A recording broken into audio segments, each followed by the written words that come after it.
Well, we're live. We're here at the HP Reviewers Workshop. I'm looking at the sign over there. And we're here with John Maletis. Thanks so much for taking some time to sit down. Thanks so much for having me. Yeah, we're here for this device. And this is the Dragonfly Pro Chromebook. And I don't know that we've been as excited about a Chromebook Not in a while. As we are about this one.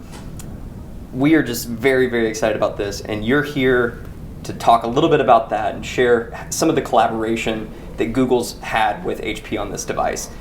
You know, this we feel like, and we did a poll about this, we were just talking about this, of like, is the market ready? Like, you know, we had Pixelbook, we had some of these top end, like high-end devices, and now this is coming. What does this mean for ChromeOS and Chromebooks, and like what's 2023 look like?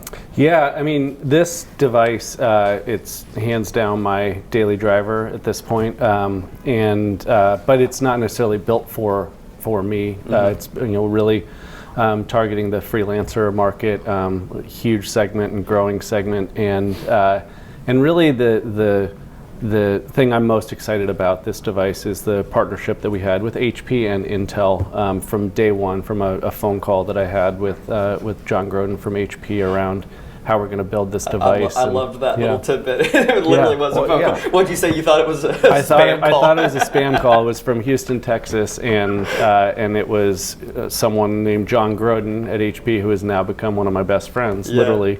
And we're here on Valentine's Day, and I'm with John Groden, not with my wife.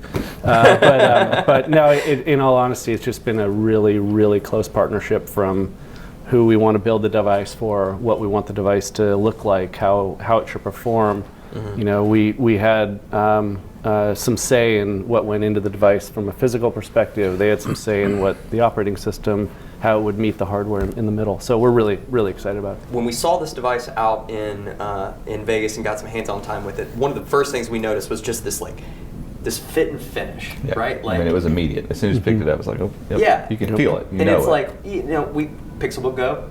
Yeah. It's like the last one that we really... Go, and Chromebook Pixel, I think, too.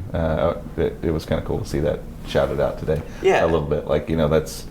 Like, there's some lineage here. And people that follow our site and YouTube channel, they just ask all the time, and so we end up asking all the time, like, is there going to be another Pixelbook? And I've even written and talked about this idea that it almost doesn't make sense, like, until it's needed. Like, it's like the hero Chromebook that shows up when the market needs some sort of like guidance or whatever. And so it's been something that we've hoped would happen maybe through a manufacturer or something, or some sort of partnership or something, and it just feels like that's like you can pick it up and feel it. Like, it's so bizarro. It's so hard to show on video or whatever. That last little bit that just makes it something special. Yeah, and this has got it. Even just with a few more minutes hands-on time today spent with it. No, and you're absolutely right. I mean, like, the as long as our OEM partners continue to build these awesome devices, we kind of call them hero devices, because typically they're stretching either from a physical perspective or from a software perspective. They're stretching what's possible on a Chromebook, and we love this. We love this stuff, and love working with our partners on it. And we were speculating. I mean, we assumed that there was a very close collaboration, but you said, like, you all really did work very closely with HP on this, and HP, in the presentation today, talked a little bit about how, almost trying to kind of meld the teams and work together on this device. Let's kind of switch gears here for a little bit and talk, like, what is 2023 looking like? And when you all were, obviously we came through the pandemic, there was so much that we just had to do during the pandemic, get features out that were just, people needed to, whether it was meet or whatever, things that you had to focus on to get done. Now that we're maybe settling in a little bit into whatever the new normal is, like, what are the next big things for ChromeOS? We figured you're the best person to ask about this. And I better have an answer, right? In order to kind of talk about what's coming, I think it's important to talk about from where we've come. And there's, kind of going back 2 years ago, we made a decision on the team that we were going to reserve a portion of our investment towards what we would call kind of breakthrough technologies, new innovations. And I can go into what those were back then. you're now starting to see those things play out, those investments play out. And so these were things like, at the time we called it cross-device. It was from Chromebook to Android. Now it's called Better Together, and it's a bigger story across Google and across our ecosystem. And so you've seen a lot of those launches come out, and plenty more. I don't think will ever be done with the Better Together strategy. I hope not. Then another one was one that we called Always Connected.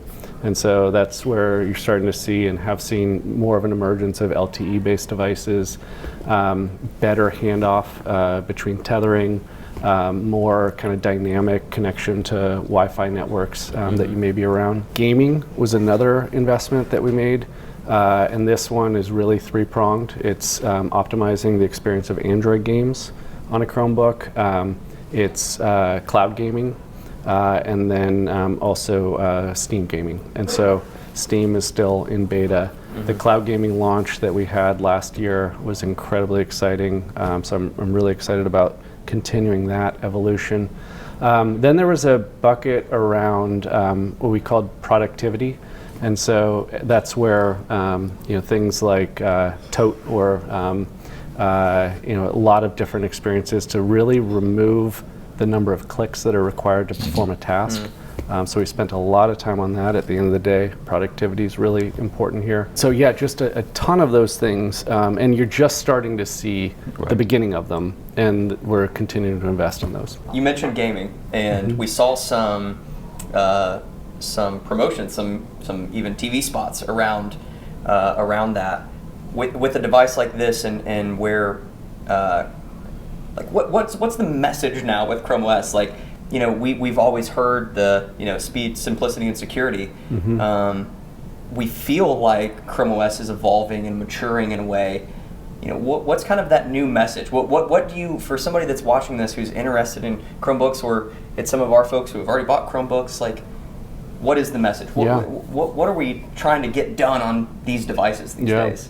I mean, everything does start with speed, simplicity, and security for us. That has really, for us, become like no-brainer table stakes for us. It's the foundation. It's the foundation, and like we will never compromise on those things.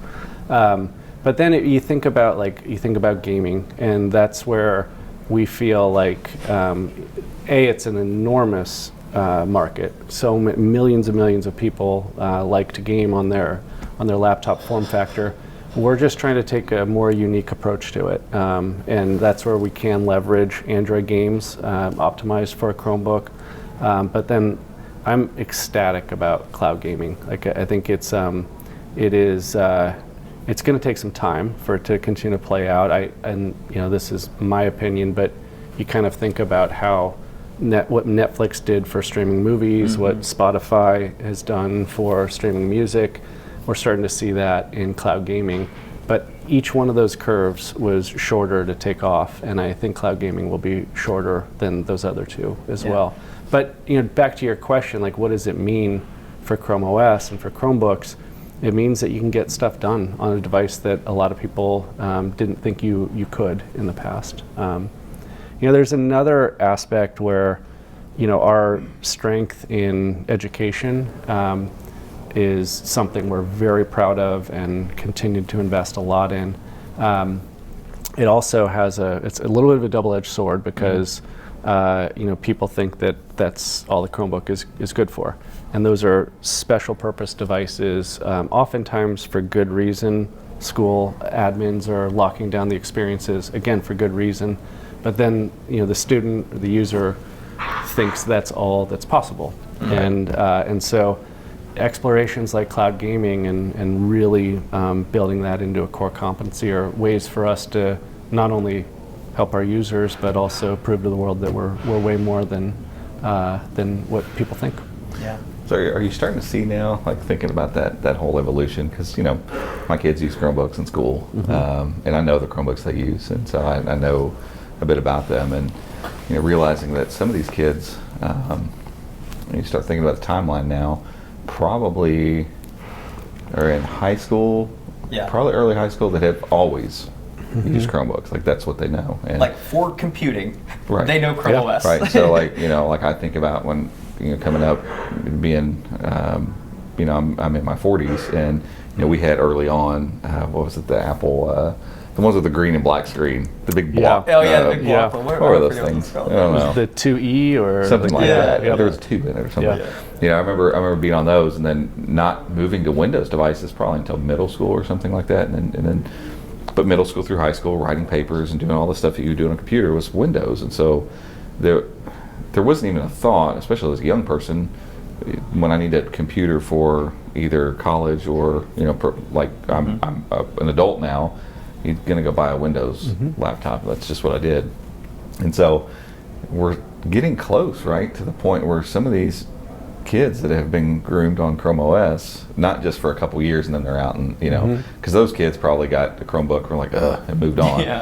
But these kids that, like my kids, they don't really think about that. Like, we don't have Windows devices in our house. Like, it's Chromebooks. Everybody's got a Chromebook in our house, and so, like, is that part of some of this transition now of moving? Like, this device feels like a clear call almost, like we're looking at the consumer market now. Even though, it's like this prosumer device. We're not, because we went through a period of like 2 years. So that's a long-winded question. We went through a period of like 2 years where we were getting high-end Chromebooks. I mean, the Dragonfly that preceded this one was a great Chromebook, but it was never marketed to like normal people. And so all of a sudden it's like, okay, now we're going to get some nice Chromebooks back for consumers again. And so, like, that feels like some sort of targeted thing towards, okay, now these kids are coming out. They only know Chromebooks. Like, is it time now to, like, okay, we've got to figure this part of the equation out? Compete in the consumer space. I think there are a few things going on right now that that really tell me that the time is now for a consumer, and we've been in the consumer space for quite a while now. But if you just think about what you can get done on a Chromebook these days versus what it was 2-3 years ago, and part of that is stuff that we've done, but there's also a lot that is just happening in the world today. Like, any major app developer that I talk to, they're not building Win32 apps. Like, they're building apps for the web and really stressing what is possible through a browser or through a PWA across the board. And then you take with that the fact that a lot of people are now very well attuned to using mobile applications. And again, that's something that have been really excited about, and bringing Android apps to Chromebooks, and increasingly app developers saying, okay, there is a market here. I need to optimize my app, whether it's an Android app or a browser-based app. What our job with the OS is to make sure that the user doesn't need to understand what that underlying technology is, or throw in a Linux app as well. Like, just, they want an app. They want to be able to get something done. And so I think that's, going back to your question, now a long-winded answer to your long-winded question, is like there's just a lot, like a confluence of events going on right now in the space that tells me that that we're really well positioned. Yeah. So when you all are thinking about this device, and maybe just ChromeOS in general, getting things done, right? The whole kind of freelance, folks creating content, whether it's for a birthday party or for whatever. What are some of those big bucket areas that you all were looking at and trying to find and make sure that there were solutions for those? Like, obviously, like video editing and LumaFusion, for me being the video guy, like, is super exciting. But how were you all thinking about that, and how were you all working with these developers to, like, make sure that it's optimized, or were you at all? Yeah. I mean, for me, it really goes back to kind of understanding the key use cases that you may go through, or Freelancer may go through. But then you think about all of the technologies that exist in say, a Chromebook, and the confluence of events we were just talking about. You then have these different pieces that you can use to put together a puzzle. And so, like, the hero use case for me, to kind of directly answer your question, is you've got your phone. Ideally, it's a Pixel phone, any Android phone. You take a photo or video from it through the phone hub. It shows up in your camera roll. You've got it right there. That's when you need to start editing. You need to start doing some more productive work against it beyond just taking the picture. That's where you've got a product like LumaFusion. And so a lot of work with app developers to make sure that once that they receive the content, You can actually see it quickly and you can act on it. And then a lot of Freelancer workflows are around document generation, signing documents, and so one of the things that you'll see is, and you've all seen, is an ability to sign documents, which had been a major pain point on a Chromebook, but no longer. And so a lot of markup technologies on those documents. And so you just kind of look at all of those use cases for a freelancer, or anyone really, and now we've got the building blocks that you can stitch together. Yeah. What about Microsoft and Microsoft Word and their suite of products? We saw the announcement recently that Google is working with Microsoft, or however that's working in the back end, to make sure that if you have a Word document, or if you're in Excel all the time, that it can maybe work better on a Chromebook. Can you talk a little bit more about that?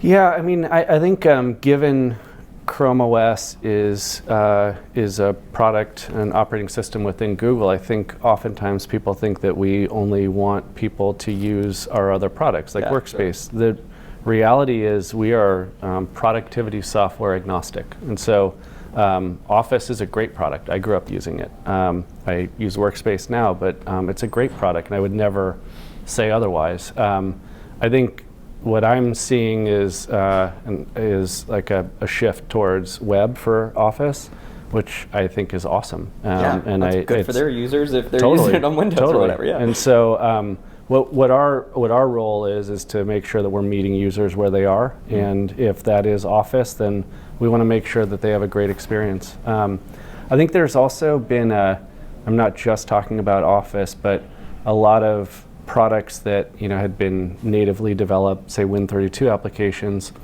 I think a lot of users, and we're not talking about some of the kids that you've talked about who grew up on the web. A lot of users have been trained to download and install software and save my files locally. Yep. And so that's where I get pretty excited about things like PWAs, where you download, install. It's a browser, but it's it's packaged, and so. But that's great because you get the feeling. Shows up in your app drawer on the shelf. But then you also you get the beauty and the goodness of web development, of constant upgrades, updates, and you don't need to update your software because it's updating in the cloud. Right. Yeah, we've been preaching that gospel for a long time now. And I wonder too if eventually, like, I don't know. I get the feeling that as probably the next generation kind of moves into the workforce, that some of that friction will go away. Yeah, because they're going to expect it. Kind what do you mean I can only get that stuff on that device that's in the office? That's silly. That makes no sense. Like that's, and like I'll kind of watch my kids do stuff, compute-wise, and see them just natively and instinctively just go to a web-based thing first. Not really think anything of it. And I'm, obviously we've been in the weeds of this for a long time, and so like I've even gotten to the point where I can install Gmail on my Chromebook and have it pop up in a window.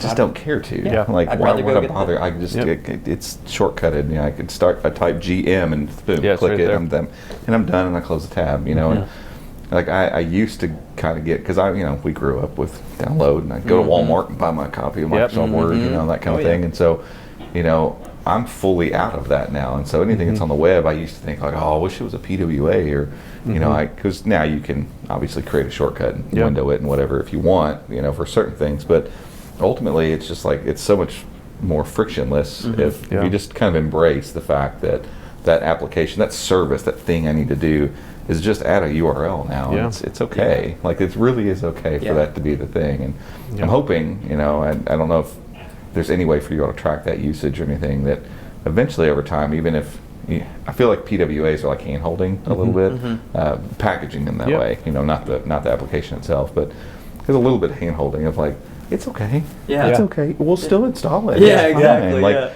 eventually hopefully, do you all see a future, I guess, where people are just like, it's fine. We don't have to do that. We'll just go to the URL. Yeah, and I actually think that a lot of the use cases within the apps themselves are predetermining that outcome. Because like what we hear a lot from, because we spend a lot of time understanding application usage, and looking at some of the legacy software, installed software. And one of the key things that always comes up when you have a user who is used to the web using kind of natively installed software is like, great, how do I collaborate with someone on this? Like, where do I add comments? Right. And then you're like, well, you can't here. Yeah. Like you're used to commenting in Google Docs and commenting in Google Spreadsheets, and you're used to collaborating on a Google presentation together. You can't do those types of things natively, at least very easily. But I think that's where the user's demanding that, and so I think I'm excited to see a lot of these incredible software application developers moving to the web for a lot of those reasons. Yeah, it's just like go to the URL, click the button, and start working. Like exactly. And what's so funny is like it feels like it's this huge circular move to get back to where I think ChromeOS started in the beginning. Of just like all you need is the web. Yeah. And people just were not ready for that. Yeah. Not it's at like all. we have so like the OS has evolved, and it's like people are adding, especially on this 4-week cycle now, where it's just like this iterative like improvements, right? And like the basics are all there now, and so it's like now we can get back to the core of the web, right? Yeah. I thought of one other question about this device, and this is kind of big picture ChromeOS market, right, for consumers. Do you all want other manufacturers to kind of like follow this lead? As because obviously Pixelbook is that lighthouse device. You all put that out as Google to say, hey, look, this is what a Chromebook can be and can look like. You all partnering with HP on this, is it kind of the same idea, right? Because you refer to it as that hero device. Is this a statement that, look, the market has evolved and these devices can be in the market and hopefully be successful? Yeah, and I think it's, and so we love working on these devices with our partners, again, because it can show what is possible, and it stretches us to collectively do things differently. I think it's also a realization that a customer, whether it's consumer or an employee at a company, freelancer, I believe they don't buy hardware, they don't buy software, they buy experiences. And so how do you deliver the physicality and the software in one? I think it really requires partnering very closely and bringing the best of like your core competency. Like at Google, our core competency is software and services. We've got some incredible hardware engineers working on ChromeOS as well. But then if you think about one of our OEM partners, they're incredible at building beautiful devices, industrial design, they've got great distribution. And so when you marry all of those things together, you come up with an experience that I think customers are going to love. Yeah, and we've always said, like, people don't,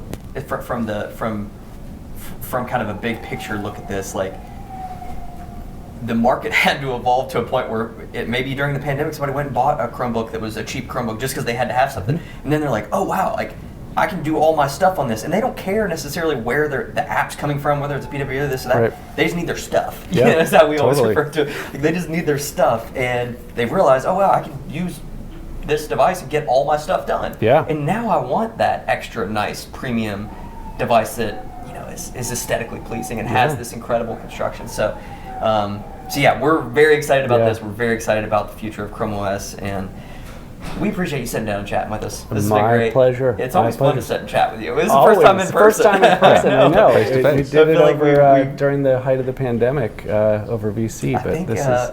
Was it Maletis? Our very first interview? Google, like... Yeah, our first interview too. Yeah, you're just a recurring guest at this point. Anytime. I love this stuff. So we appreciate it. Thanks for taking some time. Thank you so much, guys. Thanks, man. Appreciate it. Hey everyone, thanks so much for watching this episode of the Chromecast. If you like this content, give us a thumbs up. Go down there and click subscribe, and make sure to ring the notification bell so you get an alert when we put out future episodes. That's it for this one. We'll catch you all in the next one. See ya.